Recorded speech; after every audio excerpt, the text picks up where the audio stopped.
David Bowie playing a mooncrazed psycho who hacks up fellow 60s pop star Scott Walker with a curved machete? Well, it nearly happened. Now, despite its better-known title, all the talk of ghosts and ghoulies is a cover for a swinging London psycho shocker that predates many of the future tropes of the golden age of the slasher movie in the late 1970s and early 1980s. A bored group of fashionable young friends to camp to an abandoned mansion to continue a party one night, only for one to be bloodily dispatched by a mystery assailant, and every time they return in an effort to unmask the culprit, more die in gruesome ways. So join me as we delve into influential British proto-slasher, The Haunted House of Horror. The early part of the film centres on a love triangle between handsome young man about town Gary, played by Mark Winter, his girlfriend Dorothy, Carol Dilworth, and his old flame Sylvia, played by Gina Warwick. Sylvia has her own troubles. A much older ex-lover, Bob, played by George Sewell, is stalking her and won't accept that their affair is over. In a perhaps unlikely turn, Sylvia accepts regular lifts in Bob's car, which I guess is cheaper than a taxi. Gary arranges to meet Dorothy at a house party hosted by mutual friend Peter, played by Richard O'Sullivan, but he drinks too much and passes out dead drunk on a bed upstairs after he arrives. Fellow partygoer Sheila, Jill Haworth, declares the gathering a dud, prompting Richard, played by Julian Barnes, to suggest they split and head out to a creaky old mansion for a spot of ghost hunting to spice up the evening. The group, including token American Chris, played by Frankie Avalon, takes two cars out to the tumble-down place outside the city in the wilds of the countryside. Once inside, under the light of a full moon, Richard tells the group the place is haunted by a man who murdered his entire family before committing suicide some 20 years earlier. They debate whether to have an orgy or a seance and plump for the latter, then, after finding candles, decide to split up and go exploring, but not before Sylvia decides to head back into the city. However, soon afterwards, out of the darkness, someone wielding a curved scimitar brutally murders Gary, and his bloody body is quickly discovered by the others. Panicked and suspicious that the murderer is one of them, the group conspires to hide Gary's body for fear they will all be blamed. Within a few days, Gary is reported missing, and the police begin their investigation. Soon they hone in on the group because of a past year drug bust. However, the friends keep their secret for now. Bob, who follows Sylvia and the group to the house that night, questions her about a lost lighter. Although she knows nothing about Gary's death, she thinks she may have dropped it there, which leads him to go look for it, only to be stabbed to death by the mystery killer. As cracks begin to show in the group and some teeter on confessing to the police, Chris unwisely suggests they make one last attempt at uncovering the killer's identity by returning to the mansion. The moon is still full as it was on the night of the murder, and not all of them will live through the evening. With The Haunted House of Horror, director Michael Armstrong juxtaposes the pop art and mod fashions of the late 1960s Carnaby Street with the creaky, dark old house formula of the 1930s, featuring a deranged killer lurking within. However, there is a sense that the decade's optimism has curdled, with a cynicism and a sense of boredom about the superficiality of modern culture at the time, which preempts the chaos and darkness and edginess of the early 1970s. Like most proto-slashers, Armstrong's film is surprisingly prescient, predicting tropes that would emerge a decade later, including its brief opening with a point-of-view camera shot from the killer's perspective, while also understandably diverging from a formula that hadn't yet been set. Perhaps most obviously, the film presumably influenced the later Hell Night from 1981, another teen thriller that took a bunch of good-looking young people and killed them off one by one in a typical old dark house. Both feature an establishing legend of a madman who slaughtered his family and may still lurk somewhere inside, either in flesh or as a murderous spectre. However, while the film flirts with the supernatural, the threat is very much human and essentially plays out as a psycho whodunit.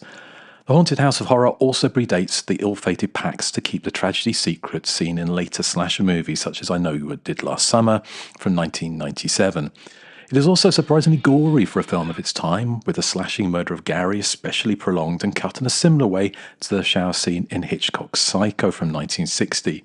An obvious nod by Armstrong, whose first draft for the film dates to that year, written when he was just 15 years old.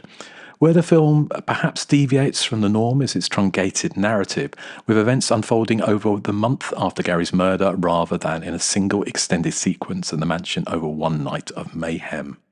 Filmed as The Dark in 1968, it was mostly shot not outside swinging London, but at a derelict hotel in Southport, Merseyside, which was demolished the next year. The production was famously troubled with an acrimonious relationship between Armstrong and executive producer Louis M. Haworth, leading to many battles on set and numerous reshoots by another director. Now, it's a small miracle that the finished product hangs together as well as it does. It was released to screens in Britain the following year with a last-minute title change to The Haunted House of Horror. It received a stateside bow under the perhaps more apt truncated title of Horror House.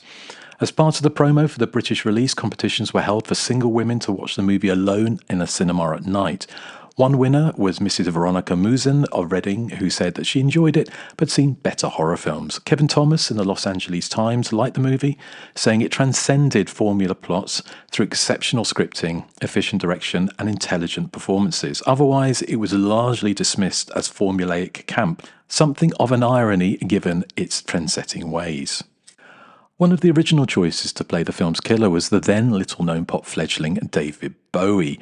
Now, it's not as far-fetched as it might seem. Armstrong had directed Bowie in the short film The Image the previous year. However, American International Pictures, which put up much of the money and co-produced the film with the British studio Tiger, ultimately vetoed Bowie, fearing that his casting would clash with their American star Frankie Avalon, who was then under contract to AIP and was pushing 30 when he shot this, leading to the critic in the Tulsa world calling him the world's oldest living teenager.